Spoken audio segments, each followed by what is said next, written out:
ನಮಸ್ತೆ. ನಮ್ಮ ಕಾನೂನು ಅಕಾಡೆಮಿ ಟೀಮ್ ಕಡೆಯಿಂದ ಕಂಪ್ಲೀಟ್ ಆಗಿ ಸಿಲೆಬಸ್ ಏನೇನ್ ಹೇಳುತ್ತೆ ಈ ತರ 5 ಯೂನಿಟ್ಗಳು ನೋಡ್ಕೊಂಡು ಬಂದಿದ್ದ. ಆಯ್ತಾ, ಈಗ 5 ಯೂನಿಟ್ ನೋಡ್ಕೊಂಡು ಬಂದಾದ್ಮೇಲೆ ಈಗ ಸಿಲೆಬಸ್ ನ ಮತ್ತೆ ಸ್ಟಾರ್ಟ್ ಮಾಡೇ ಬಿಡೋಣ. ಯೂನಿಟ್ 1 ಇಂದ ಸ್ಟಾರ್ಟ್ ಮಾಡೋಣ. ನೋಡಿ, 100% ಎಲ್ಲದನ್ನು ಕೂಡ ಕ್ಲಿಯರ್ ಆಗಿ ವಿತ್ ಪ್ರೀವಿಯಸ್ ಇಯರ್ ಕ್ವಶನ್ ಸಮೇತ ಯಾವ ತರ ಕ್ವಶನ್ ಕೇಳ್ತಾರೆ, ಎಷ್ಟು ಸಲ ಜಾಸ್ತಿ ರಿಪೀಟ್ ಆಗಿದೆ, with slide Kannada English medium ಅಲ್ಲಿ ಕಂಪ್ಲೀಟ್ ಆಗಿ ಮಾಡೋಣ. ಇದೆಲ್ಲ ಸರ್, ಇದೆಲ್ಲ ಯಾವಾಗ ಹೇಳ್ಕೊಡ್ತೀರಾ, ಕಂಪ್ಲೀಟ್ ಆಗಿದೆಯಲ್ಲ ಅಂತಂದ್ರೆ ಒಂದೊಂದೇ ಪಾರ್ಟ್ ವೈಸ್ ಅಲ್ಲಿ ಕಂಪ್ಲೀಟ್ ಆಗಿ ಇದೇ ಸಬ್ಜೆಕ್ಟ್ ಅಲ್ಲಿ ಹೇಳ್ಕೊಟ್ಟಿದೀವಿ. ನೀವೇನ್ ಮಾಡ್ಬೇಕು ಅಂತಂದ್ರೆ ಕಂಪ್ಲೀಟ್ ಆಗಿ ಒಂದ್ಸಲ ನೋಡ್ತಾ ಹೋಗ್ಬೇಕಷ್ಟೇ. ಎಲ್ಲದನ್ನು ಕೂಡ ಜಾಸ್ತಿ ಟೈಮ್ ತಗೊಳಲ್ಲ.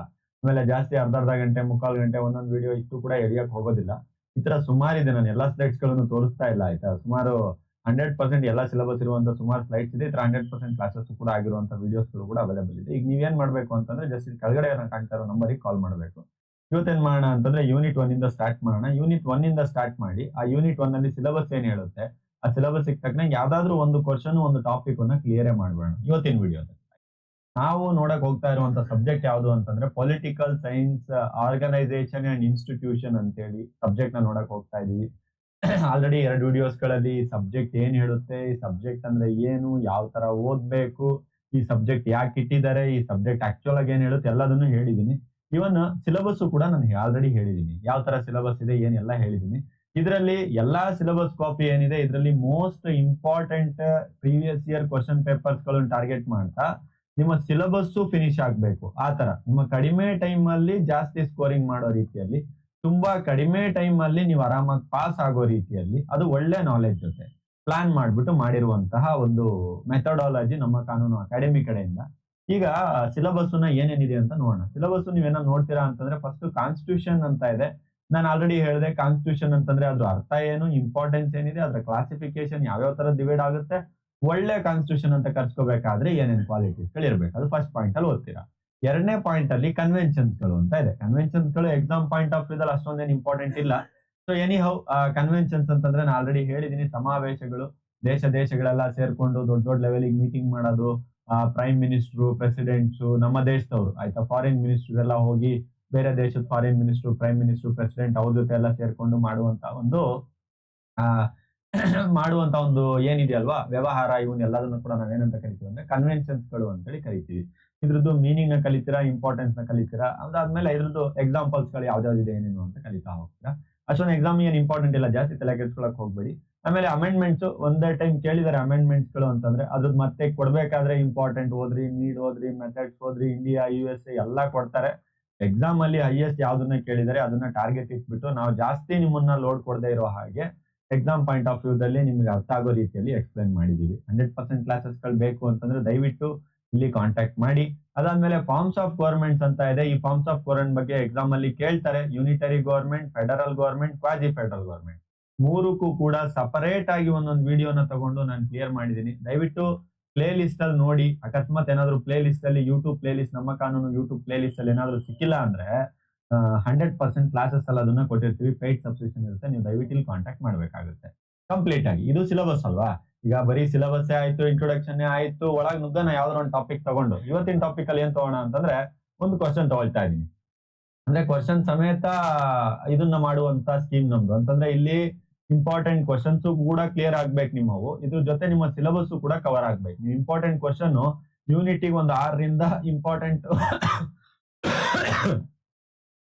ಯೂನಿಟಿಗೆ ಒಂದು 6ರಿಂದ 7 ಇಂಪಾರ್ಟೆಂಟ್ ಕ್ವಶನ್ಸ್ ಗಳನ್ನ ನೀವು ಓದ್ಬೇಕು. ಅದ್ರ ಜೊತೆ ನೀವು ಮತ್ತೋಗಿ ಸಿಲೆಬಸ್ ಕಾಪಿನ ಏನಾದ್ರು ತೆಗೆದು ನೋಡಿದಾಗ ಆ ಸಿಲೆಬಸ್ ಕಾಪಿಯಲ್ಲಿ ಯಾವುದೇ ರೀತಿಯಾದಂತಹ ಪಾಯಿಂಟ್ ಗಳನ್ನು ಕೂಡ ನೀವು ಸ್ಕಿಪ್ ಔಟ್ ಮಾಡಿರಬಾರ್ದು. ಈ ತರದಾದಂತಹ ಒಂದು ಮೆಥಡಾಲಜಿಯಲ್ಲಿ ಓದಿಸ್ತಾ ಇರ್ತೀವಿ. ಈಗ ನೋಡಿ, ಫಸ್ಟ್ ಟಾಪಿಕ್ ನಿಮ್ದಿದೆ ಕಾನ್ಸ್ಟಿಟ್ಯೂಷನ್ ಅಂತ ಇದೆ.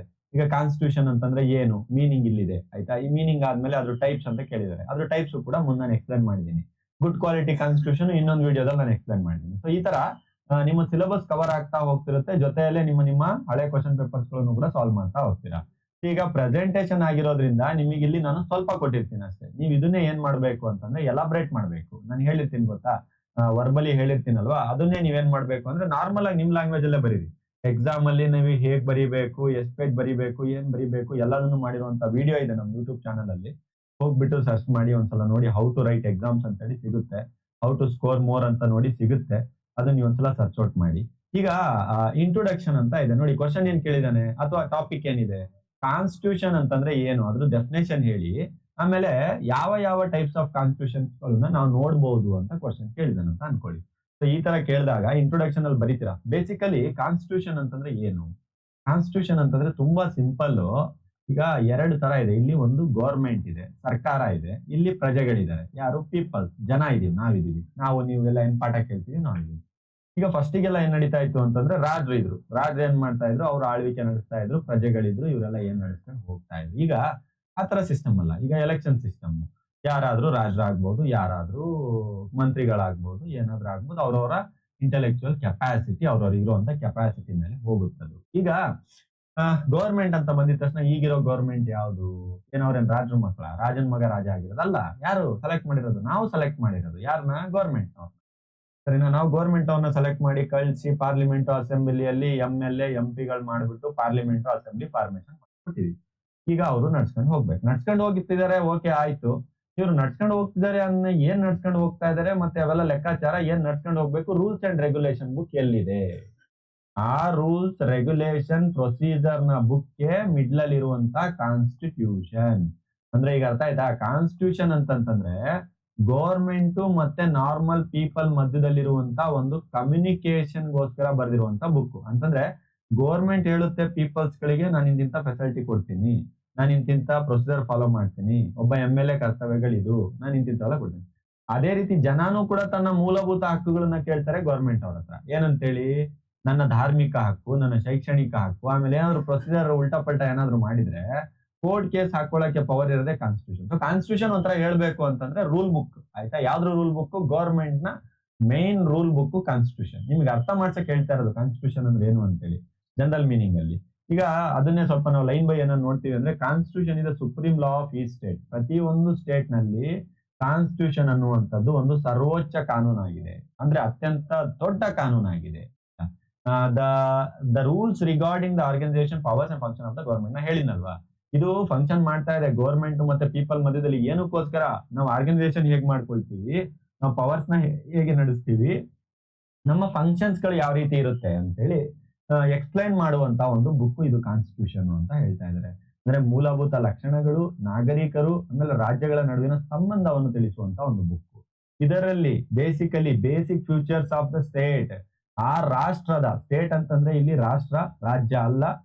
ಜನರಲ್ ಆಗಿ ನಾವು ಸ್ಟೇಟ್ ಅಂತ ಕರಿತೀವಿ. ಸ್ಟೇಟ್ ಅಂತಿದ್ರೆ ರಾಜ್ಯ ಅಂತ ಅನ್ಕೋಬೇಡಿ, ರಾಷ್ಟ್ರದ ಬಗ್ಗೆ ಮಾತಾಡ್ತಿರ್ತೀವಿ. ಆ ರಾಷ್ಟ್ರದ ಜನರ ಮತ್ತು ಸಿಟಿಸನ್ಸ್ ನ ಮಧ್ಯೆ ಇರುವಂತ ಒಂದು ಸಂಬಂಧ. ನಾನು ಹೇಳಿದ್ನಲ್ವಾ ನಿಮ್ಗೆ, ಒಂದು ಕಡೆ ಗೌರ್ಮೆಂಟ್ ಇದೆ, ಇನ್ನೊಂದು ಕಡೆ ಪೀಪಲ್ಸ್ ಇದೆ. ಅವರ ಇಬ್ಬರ ಮಧ್ಯೆ ಇರುವಂತ ಸಂಬಂಧ. The constitution is the embodiment of the fundamental regulation and principles according to the country. Constitution ಅನ್ನುವಂಥದ್ದು ಆಯಾ ಕಂಟ್ರಿಗೆ ಸಂಬಂಧಪಟ್ಟ ಹಾಗೆ, ಆಯಾ ರಾಷ್ಟ್ರಕ್ಕೆ ಸಂಬಂಧಪಟ್ಟ ಹಾಗೆ, ಆಯಾ ರಾಷ್ಟ್ರದ ಜನತೆಗೆ ಸಂಬಂಧಪಟ್ಟಾಗ ಇರುತ್ತೆ. ಯಾವ ತರ ಹೇಳ್ತಾ ಇದ್ದೀನಿ? ಈಗ ನಮ್ಮ ದೇಶದಲ್ಲಿ, ಭಾರತ ದೇಶದಲ್ಲಿ ಇರುವಂತಹ ಒಂದು ಸಂವಿಧಾನ ಅಮೆರಿಕದಲ್ಲಿ ನೋಡಕ್ ಬರಲ್ಲ. ಯಾಕಂದ್ರೆ ಅಲ್ಲಿನ ಪೀಪಲ್ ಕಲ್ಚರ್ ಬೇರೆ, ಅದು ಬೇರೆ ಬೇರೆ. ಇಂಗ್ಲೆಂಡ್ ಅಲ್ಲಿ ನೋಡಿದಂತ ಸಂವಿಧಾನ ನಮ್ಮ ಇಂಡಿಯಾದಲ್ಲಿ ನೋಡಕ್ ಆಗಲ್ಲ. ಯಾಕೆ? ಇಂಗ್ಲೆಂಡ್ ಅಲ್ಲಿ ಇರುವಂತಹ ಒಂದು ಮಾಡರ್ನೈಸೇಷನ್ ಪೀಪಲ್ಸ್ ಬೇರೆ, ನಮ್ಮಲ್ಲಿ ಇರುವಂತದ್ದು ಬೇರೆ. ಇಲ್ಲಿ ಯೂನಿಟಿಯಲ್ಲಿ ಇದು ಡೈವರ್ಸಿಟಿಯಲ್ಲಿ ಯೂನಿಟಿನ ಕಾಣ್ತಾ ಇರ್ತೀವಿ ನಮ್ಮ ಇಂಡಿಯಾದಲ್ಲಿ. ಆದರೆ ಇಂಗ್ಲೆಂಡ್ ಅಲ್ಲಿ ಆತರ ಇರೋದಿಲ್ಲ, ಅಮೆರಿಕದಲ್ಲಿ ಆತರ ಇರೋದಿಲ್ಲ. ಲಾಸ್ ಗಳೆಲ್ಲ ಚೇಂಜ್ ಆಗುತ್ತೆ. ಡಿಪೆಂಡ್ಸ್ ಮಾಡುತ್ತೆ ಅಂತ ಹೇಳ್ತಾರೆ. ಇದಿಷ್ಟು ಚೆನ್ನಾಗಿ ಇಂಟ್ರೊಡಕ್ಷನ್ ಅನ್ನ, ಯಾವುದೇ ಕ್ವಶನ್ ಕೇಳಿದ್ರು ಕಾನ್ಸ್ಟಿಟ್ಯೂಷನ್ ಮೇಲೆ ಇದೇ ತರ ಸಿಂಪಲ್ ಇಂಟ್ರೊಡಕ್ಷನ್ ಅನ್ನ ಬರೀರಿ, ಸಾಕಾಯ್ತು. ನೆಕ್ಸ್ಟ್ ಈಗ ಮೀನಿಂಗ್ ಅಂತ ಇದೆ. ಮೀನಿಂಗ್ ಅಂದ್ರೆ ಏನು? ಮತ್ತೆ ಅದನ್ನೇ ರಿಪೀಟ್ ಮಾಡೋದಷ್ಟೇ. Constitution is the constitution law of the state ಅಂತ ಹೇಳ್ತಾ ಇದೆ. ನಾನು ಹೇಳಿದ್ನಲ್ವಾ, ಇದೊಂದು ರೂಲ್ ಬುಕ್. ಲಾ ಅಂತ ಇದೆ ನೋಡಿ ವರ್ಡ್. ಲಾ ಮೀನ್ಸ್ ಇದು ರೂಲ್ ಮಾಡ್ತಾ ಇದೆ ಯಾವ ತರ ನಮ್ಮ ರಾಷ್ಟ್ರದ ರೂಲ್ಸ್ ಗಳು ನಡಿಬೇಕು, ಕಾನೂನುಗಳನ್ನ ಯಾವ ತರ ಮಾಡ್ಬೇಕು. ಕಾನೂನ್ಗೆ ಕಾನೂನು ಇದು ನೋಡಿ. ಸಂವಿಧಾನ ಅನ್ನುವಂಥದ್ದು ಎಲ್ಲದಕ್ಕಿಂತ ದೊಡ್ಡದು. ಎಲ್ಲದಕ್ಕಿಂತ ದೊಡ್ಡದು ಅಂತಂದ್ರೆ ಎಲ್ಲದಕ್ಕಿಂತ ದೊಡ್ಡದು. ಪ್ರೈಮ್ ಮಿನಿಸ್ಟರ್ ಆಗಿರ್ಲಿ ಅಥವಾ ರಾಷ್ಟ್ರಪತಿ ಆಗಿರ್ಲಿ, ಎಲ್ಲರಿಗಿಂತ ದೊಡ್ಡದು. ಅಂದ್ರೆ ರೂಲ್ ಆಫ್ ಲಾ ಅಂತ ನಾವು ಕರಿತೀವಿ. ಮುಂದೆಲ್ಲ ಓದ್ತೀರಾ ನೀವು. ಆ ರೂಲ್ ಆಫ್ ಲಾ ಅನ್ನೋದು ಕಾನೂನೇ ದೊಡ್ಡದು, ಅದಕ್ಕಿಂತ ದೊಡ್ಡವ್ರು ಯಾರಿಲ್ಲ. ಇದರ ಅಂಡರ್ ಅಲ್ಲಿ ಬರ್ತಾರೆ ಮಿನಿಸ್ಟರ್ಗಳು, ಪ್ರೈಮ್ ಮಿನಿಸ್ಟರ್ಗಳು. ಇವರು ಕುತ್ಕೊಂಡು ಮಾಡಿರುವಂತ ಲಾಸ್ಗಳು ಹತ್ತತ್ರ 1200 ಲಾಸ್ಗಳಿದೆ ನಮ್ಮ ಇಂಡಿಯಾದಲ್ಲಿ, ಸೆಂಟ್ರಲ್ ಅಂಡ್ ಸ್ಟೇಟ್ ಲಾಸ್ ಸೇರ್ಬಿಟ್ಟು. ಆ ಲಾಸ್ ಗಳನ್ನ ಇವ್ರು ಮಾಡ್ತಾರೆ. ಈ ಲಾಸ್ ಗಳು ಅಂತಂದ್ರೆ ಯಾವ್ದು? ಉದಾಹರಣೆಗೆ BNS ಆಗಿರ್ಬೋದು, ಅಥವಾ ಕಾಂಟ್ರಾಕ್ಟ್ ಲಾ, ಫ್ಯಾಮಿಲಿ ಲಾ, ಮುಸ್ಲಿಮ್ ಡೈವರ್ಸ್, ಏನೇ ನೀವೆಲ್ಲ ಕೇಳ್ತಿರಲ್ವಾ, IPC GPC ಎಲ್ಲ ಬರೋದು ಇದ್ರಲ್ಲಿ. ಸೊ ಎಲ್ಲದಕ್ಕೂ ದೊಡ್ಡವ್ರು ಯಾವುದು? ಎಲ್ಲದಕ್ಕೂ ದೊಡ್ಡವರಲ್ಲೇ ದೊಡ್ಡವ್ರು ಯಾರು? ಸಂವಿಧಾನ ಎಲ್ಲದಕ್ಕಿಂತ ದೊಡ್ಡದು. ಹಾಗೆ ಅದಕ್ಕೆ ರೆಸ್ಪೆಕ್ಟ್ ಕೊಡುವಂಥದ್ದು ಕೂಡ ನಮ್ಮೆಲ್ಲರ ಕರ್ತವ್ಯ. ನಾವು ಅದಕ್ಕೆ ಅಷ್ಟೇ ರೆಸ್ಪೆಕ್ಟ್ ಕೂಡ ಕೊಡ್ಬೇಕಾಗುತ್ತೆ. ಸರಿನಾ? ಈಗ constitution law enjoys the position of being supreme and fundamental law of the state ಅಂತ ಹೇಳ್ತಾರೆ. ಅಂದ್ರೆ ಕಾನ್ಸ್ಟಿಟ್ಯೂಷನ್ ಏನಿದೆ ಇದು ಸುಪ್ರೀಂ ಪವರ್ ನ ಎಂಜಾಯ್ ಮಾಡುತ್ತೆ, ಫಂಡಮೆಂಟಲ್ ರೈಟ್. ನಾನು ಹೇಳಿದ್ನಲ್ವಾ ನಿಮಗೆ, ಸಂವಿಧಾನಕ್ಕಿಂತ ದೊಡ್ಡದು ಯಾರಿಲ್ಲ ಅಂತೇಳಿ, ಅಂತ ಪವರ್ ನ ಅದು ಎಂಜಾಯ್ ಮಾಡುತ್ತೆ. It lays down the organisation function of the government. ನಾನು ಹೇಳಿದ ಏನು ಆರ್ಗನೈಸೇಷನ್ ಫಂಕ್ಷನ್ಸ್ ಎಲ್ಲ ಮಾಡುತ್ತಲ್ಲ ಅದನ್ನ ಲೇ ಡೌನ್ ಮಾಡುತ್ತೆ ಅಂತ ಹೇಳ್ತಾರೆ. ಈಗ ಅಕ್ಯುರೇಟ್ಲಿ ಡೆಫಿನೇಷನ್ಸ್ ಗಳೇನು ಅಂತ, ಮೀನಿಂಗ್ ಮತ್ತೆ ಡೆಫಿನೇಷನ್ ವ್ಯತ್ಯಾಸ ಇದೆ. ನೀವೆಲ್ಲ ಹೊಸದಾಗಿ ಓದ್ತಾ ಇದೀರಾ ಅಂತ ನಾನು ಹೇಳ್ತಾ ಇದ್ದೀನಿ. ಮೀನಿಂಗ್ ಅಂತಂದ್ರೆ ಇನ್ ಟರ್ಮ್ಸ್ ಆಫ್ ಜನರಲ್ ಆಗಿ ಮಾತಾಡಿರ್ತಾರೆ. ಅದೇ ಡೆಫಿನೇಷನ್ ಅಂತಂದ್ರೆ ಪರ್ಟಿಕ್ಯುಲರ್ಲಿ ಯಾರಾದ್ರೂ ಒಬ್ರು ಆಥರ್ ಬರ್ತಾರೆ, ಏನ್ ಹೇಳಿದ್ದಾರೆ ಪರ್ಟಿಕ್ಯುಲರ್ಲಿ ಯಾರಾದ್ರೂ ಒಬ್ರು ಆಥರ್ ಮೀನ್ಸ್ ಇವರು ತುಂಬಾ ಗಳು, ತುಂಬಾ ತಿಳ್ಕೊಂಡವಂತವ್ರು ಕಾನೂನಿನಲ್ಲಿ. ಹೊರದೇಶದವರೇ ಹೆಸರುಗಳನ್ನು ತಗೊಂಡಿದ್ದಾರೆ. ಯಾಕಂದ್ರೆ ನಾವೆಲ್ಲ ರೀಸೆಂಟ್ ಒಂದು 70-70 ವರ್ಷ ಆಗಲಿ ಸುಮಾರು 300-350 ವರ್ಷದಿಂದ ಬೇರೆ ಬೇರೆ ವೆಸ್ಟರ್ನ್ ಕಂಟ್ರೀಸ್ ಗಳಲ್ಲಿ ಆಲ್ರೆಡಿ ಇಂಡಿಪೆಂಡೆಂಟ್ ಲಾಸ್ ಗಳನ್ನ ಮಾಡಿದ್ದಾರೆ. ಈಗ ಊಲ್ಸೆ ಪ್ರಕಾರ, ಊಲ್ಸೆ ಅಂತ ಕರೀತಾರೆ ಅವ್ರ ಪ್ರಕಾರ, ಮತ್ತೆ ನಾನು ಮತ್ತೆ ಮೀನಿಂಗ್ ಹೇಳ್ತಾ ಇರೋದು. ಇದೆಲ್ಲ ಯಾಕೆ ಸರ್ ಇಷ್ಟು ಹೇಳ್ತೀರಾ ಅಂತಂದ್ರೆ ಕೇಳ್ತಾರೆ ಎಕ್ಸಾಮ್ ಅಲ್ಲಿ. What is the definition of constitution? ಇದು ಸಂವಿಧಾನವನ್ನು ವ್ಯಾಖ್ಯಾನಿಸಿ, ಸಂವಿಧಾನದ ವ್ಯಾಖ್ಯಾನ ಅಂದ್ರೆ ಏನು, ಸಂವಿಧಾನದ ವ್ಯಾಖ್ಯಾನವನ್ನು ಹೇಳಿ, ಸಂವಿಧಾನ ವ್ಯಾಖ್ಯಾನ ಜೊತೆ ಅದರ ವಿಧಗಳನ್ನು ಹೇಳಿ ಅಂತ ಕೇಳ್ತಾರೆ. ಆ ಟೈಮಲ್ಲಿ ನೀನು ಬರಿಬೇಕಾಗುತ್ತೆ. ವೂಲ್ಸ್ಲೆ ಪ್ರಕಾರ constitution is the collection of the principles according to the power of the government. ನೋಡಿ, ವೂಲ್ಸ್ಲೆ ಅವರ ಪ್ರಕಾರ ಕಾನ್ಸ್ಟಿಟ್ಯೂಷನ್ ಅನ್ನುವಂಥದ್ದು ಏನಿದೆ, ಇದು ಕಲೆಕ್ಷನ್ ಆಫ್ ದ ಪ್ರಿನ್ಸಿಪಲ್ಸ್, ತತ್ವಗಳನ್ನ ಕಲೆಕ್ಷನ್ ಮಾಡ್ತಾ ಇದೆ. ತತ್ವಗಳ ಒಂದು ಸಮೂಹ, ತತ್ವಗಳ ಒಂದು ಸಂಗ್ರಹ, ಆಯ್ತಾ? ತತ್ವಗಳ ಒಂದು ಸಂಗ್ರಹ according to the powers of the government, right to the governor and relation between the two are adjusted ಅಂತ ಹೇಳ್ತಾರೆ. ಅಂತಂದ್ರೆ ಇದು ಒಂದು ತತ್ವಗಳ ಒಂದು ಸಮೂಹ. ಯಾವ್ದರ ತತ್ವಗಳ ಸಮೂಹ? ಗವರ್ಮೆಂಟ್ ನ ಪವರ್ ನ ತತ್ವಗಳ ಸಮೂಹ. ಆಮೇಲೆ ಗವರ್ಮೆಂಟ್ ನಲ್ಲಿ ನಾರ್ಮಲ್ ಪೀಪಲ್ ಕೊಡ್ತಿರುವಂತ ರೈಟ್ಸ್ ಗಳ ತತ್ವಗಳ ಸಮೂಹ. Between relation of the two are adjusted means ಇಬ್ಬರ ನಡುವಿನ, ಇಲ್ಲಿ ಇಬ್ಬರು ಅಂತಂದ್ರೆ ಯಾರು? ಟೂ ಮೀನ್ಸ್ ಯಾರು? ಒಂದು ಗವರ್ಮೆಂಟ್, ಇನ್ನೊಂದು ಪ್ರಜೆಗಳು, ಪೀಪಲ್. ಗವರ್ಮೆಂಟ್ ಮತ್ತೆ ಪೀಪಲ್ ಗಳ ನಡುವಿರುವಂತಹ ಪವರ್ಸ್ ಮತ್ತೆ ಅವರ ರೈಟ್ಸ್ ಗಳ ಒಂದು ನಡುವಿನ ಸಂಬಂಧವನ್ನು ನಾವು ಕಾನ್ಸ್ಟಿಟ್ಯೂಷನ್ ಅಂತ ಕರಿತೀವಿ ಅಂತ ಊಹಿಸ್ತಾ ಹೇಳ್ತಾ ಇದ್ದಾರೆ. ನಾನು ಹೇಳ್ತಾ ಇರುವಂತಹ ಜನರಲ್ ಅರ್ಥ ಮಾಡ್ಕೊಂಡು ಮತ್ತೊಂದ್ಸಲ ಪಾಸ್ ಮಾಡಿ ಓದಿ, ನಿಮಗೆ ಆ ಲೈನ್ ಗಳು ಅರ್ಥ ಆಗ್ತಾ ಹೋಗುತ್ತೆ. ಆಮೇಲೆ ಜೆಲ್ಲಿನೆಕ್ ಅಂತ ಇದೆ. ಜೆಲ್ಲಿನೆಕ್ ಅನ್ನೋರು constitution is the body of the judicial rules which determines the supreme organ of the state. ಇವ್ರು ಹೇಳ್ತಾ ಇದಾರೆ, ಇವರು ಪ್ರಿನ್ಸಿಪಲ್ಸ್ ಅಂತ ಹೇಳ್ತಾ ಇಲ್ಲ. ಜೆಲ್ಲಿನೆಕ್ ಅನ್ನುವಂಥವ್ರು ಜುಡಿಷಿಯಲ್ ರೂಲ್ಸ್ ಅಂತ ಹೇಳ್ತಾ ಇದ್ದಾರೆ. ಯಾವ ತರ ಜುಡಿಷಿಯಲ್ ರೂಲ್ಸ್ ಅಂತ ಹೇಳ್ತಾರೆ? ಡಿಟರ್ಮೈನ್ ಮಾಡ್ತಾ ಇದೆ principal organ of the state ಅಂತಂದ್ರೆ ಈ supreme organ of the state, ರಾಷ್ಟ್ರದ ಒಂದು ಉಚ್ಚ, ಅಂತಿಮ, ಮೇಲಿನ, ಎಲ್ಲಕ್ಕಿಂತ ಟಾಪ್ ಅಲ್ಲಿ ಇರುವಂತಹ ಒಂದು ಆರ್ಗಾನ್ ಅಂತ ಹೇಳ್ತಾ ಇದೆ. ಅದು ಪ್ರಿಸ್ಕ್ರೈಬ್ ಮಾಡುತ್ತೆ ಯಾವ ರೀತಿ ರಾಷ್ಟ್ರ ಫಾರ್ಮೇಶನ್ ಆಗುತ್ತೆ, ಯಾವ ರೀತಿ ರಿಲೇಶನ್ಶಿಪ್ಸ್ ಗಳು ಮೇಂಟೈನ್ ಆಗುತ್ತೆ, ಯಾವ ರೀತಿ ಆಕ್ಷನ್ಸ್ ಗಳನ್ನ ತಗೊಳ್ಕೊಳ್ತಾರೆ. ಸೊ ಈ ರಿಲೇಷನ್ಸ್ ಗಳನ್ನ ಮ್ಯಾಚ್ ಮಾಡ್ತಾ ಫಂಡಮೆಂಟಲ್ ಪೀಸು ಪ್ಲೇಸ್ ಅಲ್ಲಿ ಇದು ಮ್ಯಾಚ್ ಆಗ್ತಾ ಹೋಗುತ್ತೆ. ಇದನ್ನ ನಾವೇನಂತ ಕರಿತೀವಿ ಅಂತಂದ್ರೆ ಕಾನ್ಸ್ಟಿಟ್ಯೂಷನ್ ಅಂತ ಕರಿತೀವಿ ಅಂತ ಜೆಲ್ಲಿನೆಕ್ ಹೇಳ್ತಾ ಇದ್ದಾರೆ. ಸರ್ ಎಲ್ಲದನ್ನು ಬರಿಬೇಕಾ ನಾವು? ಯಾವ್ದನ್ನಾದ್ರೂ ಒಂದನ್ನ ಪಕ್ಕ ಕಲ್ತ್ಕೊಂಡು ಹೋಗಿ, ಅಟ್ ಲೀಸ್ಟ್ 2 ಬರೆದ್ರೆ ತುಂಬಾ ಒಳ್ಳೇದು, ಒಳ್ಳೆ ಮಾರ್ಕ್ಸ್ ಸಿಗುತ್ತೆ. ಯಾವ್ದಾದ್ರು 2 ತುಂಬಾ ಚೆನ್ನಾಗಿ ಅರ್ಥ ಆಗಿದ್ದನ್ನ ಬರ್ಕೊಳ್ಳಿ ನೀವು. ಆಮೇಲೆ constitution of the state that body rules or laws written unwritten which determines. ನೋಡಿ, constitution is a body of rules ಅಂತ ಕರಿತಾ ಇದಾರೆ ಇವರು. ಒಬ್ರು ಪ್ರಿನ್ಸಿಪಲ್ಸ್ ಅಂದ್ರು, ಒಬ್ರು ಜುಡಿಷಿಯಲ್ ರೂಲ್ಸ್ ಅಂದ್ರು, ಇನ್ನೊಬ್ರು ಬಾಡಿ ಆಫ್ ದ ರೂಲ್ಸ್ ಅಂದ್ರು. ಯಾವುದರ body of the rules or loss ಅಂತ ಕರಿತಾ ಇದಾರೆ ಇವರು? ಇದು ರಿಟರ್ನಲ್ ಆಗಿರ್ಬೋದು, ಅನ್ರಿಟರ್ನಲ್ ಆಗಿರ್ಬೋದು, ಅದು ಸಂಬಂಧ ಪಡಲ್ಲ. ಆದರೆ ಇದು ಆರ್ಗನೈಸೇಷನ್ ಬಗ್ಗೆ ಮಾತಾಡುತ್ತೆ, ಡಿಸ್ಟ್ರಿಬ್ಯೂಷನ್, ಪವರ್ಸ್ ನ ಡಿಸ್ಟ್ರಿಬ್ಯೂಷನ್ ಬಗ್ಗೆ ಮಾತಾಡುತ್ತೆ ವೇರಿಯಸ್ ಗವರ್ಮೆಂಟ್ ನಲ್ಲಿ. ಅದಾದ್ಮೇಲೆ ಜನರಲ್ ಪ್ರಿನ್ಸಿಪಲ್ಸ್ ವಿಚ್ ಯಾವ ಪವರ್ಸ್ ಆರ್ ಎಕ್ಸರ್ಸೈಸ್, ಯಾವ ಪ್ರಿನ್ಸಿಪಲ್ಸ್ ಗಳನ್ನ ಚಲಾಯಿಸಬೇಕು, ಯಾವ ತರ ಚಲಾಯಿಸಬೇಕು ಅನ್ನುವಂತ ವಿಷಯನ ಮಾತಾಡುತ್ತೆ ಅಂತ ಹೇಳ್ತಾ ಇದ್ದಾರೆ. ತುಂಬಾ ಸ್ಲೋ ಆಗಿ, ಡೀಪ್ ಆಗಿ ಹೇಳಿರುವಂತಹ ಕಾರಣಗಳು ತುಂಬಾ ಇದೆ. ಡೆಫಿನೇಷನ್ಸ್ ಗಳನ್ನ ಮರೆಯಕ್ ಟ್ರೈ ಮಾಡ್ತೀರಾ ಅಂತ ಮತ್ತೆ ಹೇಳಿದೀನಿ.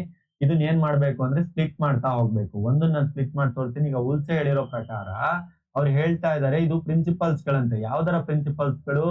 ಪವರ್ ಯಾವ ರೀತಿ ನಡೆಸ್ತಾರ ಅನ್ನುವಂತ ಪ್ರಿನ್ಸಿಪಲ್ಸ್ ಗಳು, ರೈಟ್ಸ್ ಯಾವ ರೀತಿ ಕೊಡ್ತಾರ ಅನ್ನುವಂತ ಪ್ರಿನ್ಸಿಪಲ್ಸ್ ಗಳು. ಅದಾದ್ಮೇಲೆ ಯಾರ ಮಧ್ಯದಲ್ಲಿ ಅಂತ ಹೇಳ್ತಾ ಇದಾರೆ? 2 ಪೀಪಲ್ಸ್ ಅಂತ ಹೇಳ್ತಾ ಇದಾರೆ. 2 ಪೀಪಲ್ಸ್ ಯಾರಿಲ್ಲಿ? ಒಂದು ಗವರ್ಮೆಂಟ್, ಒಂದು ಪಬ್ಲಿಕ್. ಈ ತರ ನೀವು ಡೆಫಿನೇಷನ್ಸ್ ಗಳನ್ನ ಸ್ಪ್ಲಿಟ್ ಮಾಡ್ತಾ ಹೋದ್ರೆ ನಿಮ್ಗೆ ಅರ್ಥ ಆಗ್ತಾ ಹೋಗುತ್ತೆ. ಇದನ್ನು ಅಷ್ಟೇ, ಇಲ್ಲೂ ಕೂಡ ಈ ಡೆಫಿನೇಷನ್ ಯಾವ ತರ ಸ್ಪ್ಲಿಟ್ ಮಾಡ್ತೀರಾ? ಯಾರು? ಜೆಲ್ಲಿನೆಕ್ ಹೇಳಿರುವಂತವ್ರು. ಅವ್ರು ಹೇಳಿರೋ ಪ್ರಕಾರ ಇದು ಜುಡಿಷಿಯಲ್ ರೂಲ್ಸ್ ಅಂತೆ. ಯಾವ್ದರ ಆರ್ಗನ್ ಆಫ್ ದಿ ಸ್ಟೇಟ್ ನ ಜುಡಿಷಿಯಲ್ ರೂಲ್ಸ್ ಗಳಂತೆ. ಯಾವ್ದ್ಯಾವ್ದಕ್ಕೆ?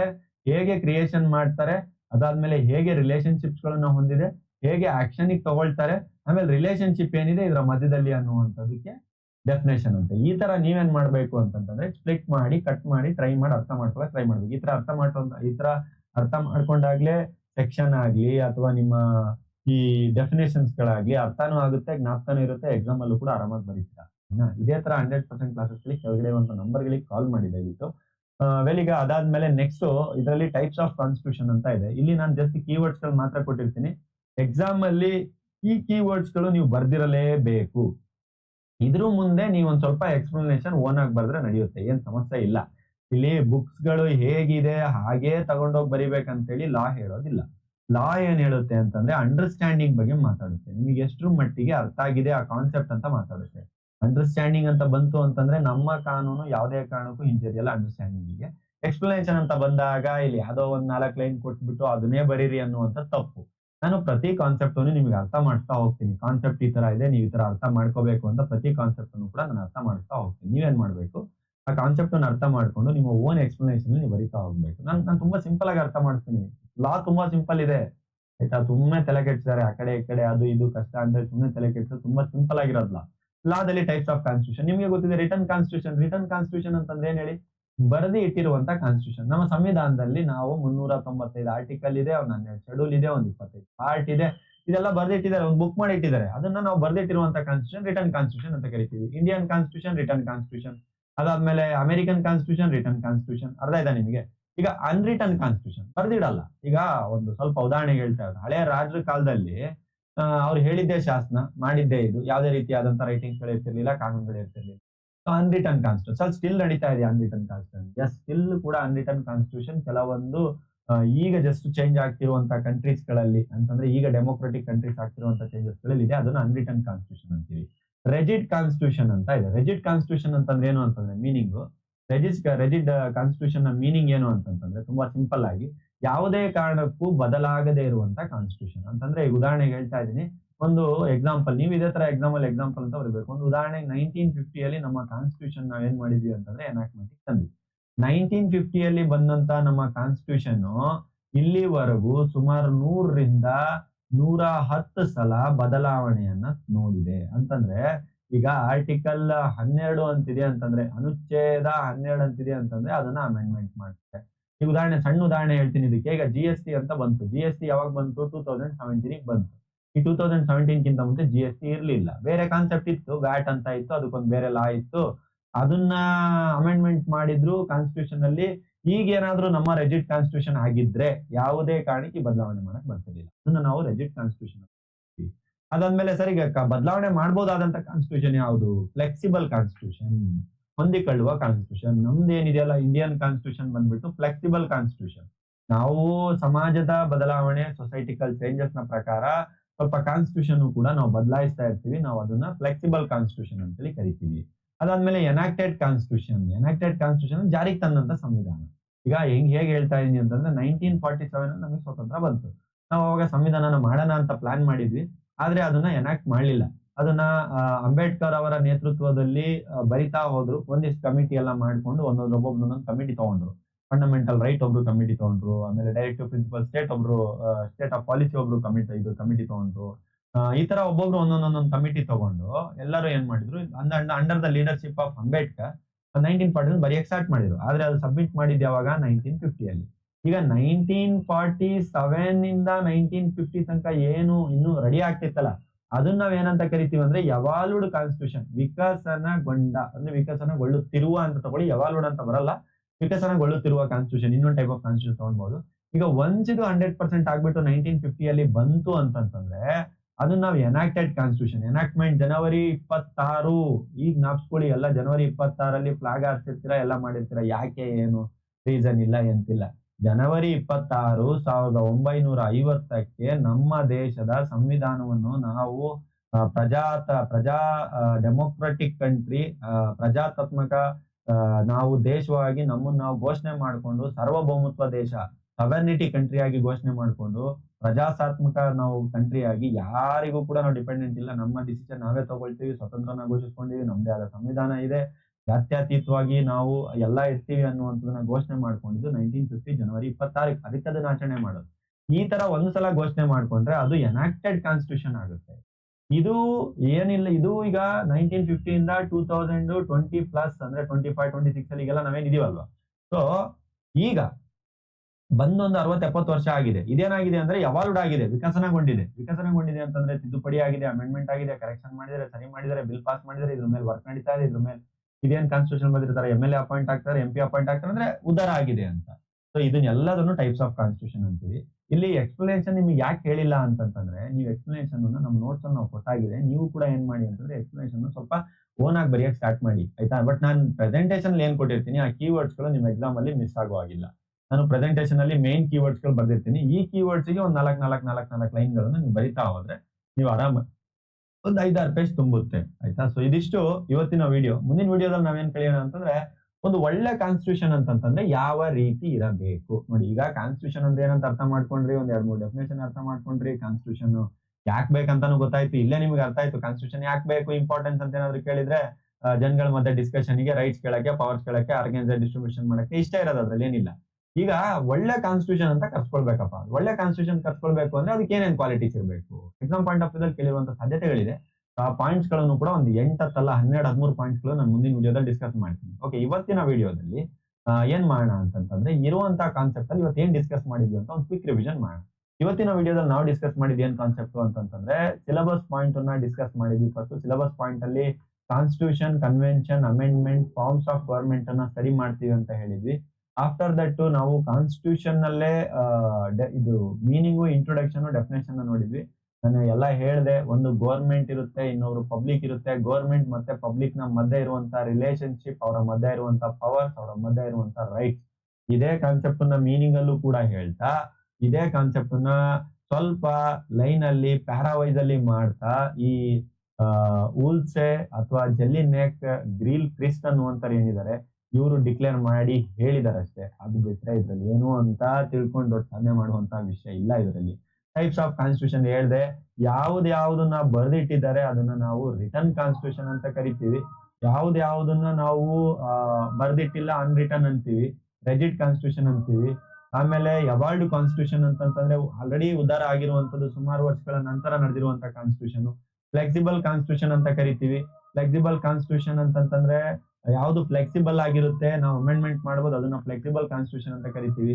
ಎನಾಕ್ಟೆಡ್ ಕಾನ್ಸ್ಟಿಟ್ಯೂಷನ್ 1950 ಜಾರಿಗೆ ಬಂದಿದ್ದ ರೀತಿಯಲ್ಲಿ ಯಾವ್ದಾವ್ದು ಬಂದಿದೆ ಅದನ್ನ ನಾವು ಎನಾಕ್ಟೆಡ್ ಕಾನ್ಸ್ಟಿಟ್ಯೂಷನ್ ಅಂತ ಕರಿತೀವಿ. ಇದಿಷ್ಟು ಇವತ್ತಿನ ವಿಡಿಯೋ. 100% ಕ್ಲಾಸಸ್ ಗಳಿಗೆ ದಯವಿಟ್ಟು ನೀವು ಈ ನಂಬರ್ಸ್ ಗಳಿಗೆ ಕಾಲ್ ಮಾಡ್ಕೊಂಡು 100% ನಾನೇ ಇದೇ ರೀತಿ ಪ್ರತಿ ಒಂದು ಟಾಪಿಕ್ 100% ಕ್ಲಾಸಸ್ ಗಳಿಗೆ ಈ ನಂಬರ್ ಗಳಿಗೆ ನೀವು ಕಾಲ್ ಮಾಡ್ಕೊಂಡು ತಗೋಬೇಕಾಗುತ್ತೆ. ಇದಿಷ್ಟು ಹೇಳ್ತಾ ಇವತ್ತಿನ ವಿಡಿಯೋ ಕ್ಲೋಸ್ ಮಾಡ್ತಾ ಇದ್ದೇನೆ. Thank you very much from ನಮ್ಮ ಕಾನೂನು ಅಕಾಡೆಮಿ ಟೀಮ್. Thank you.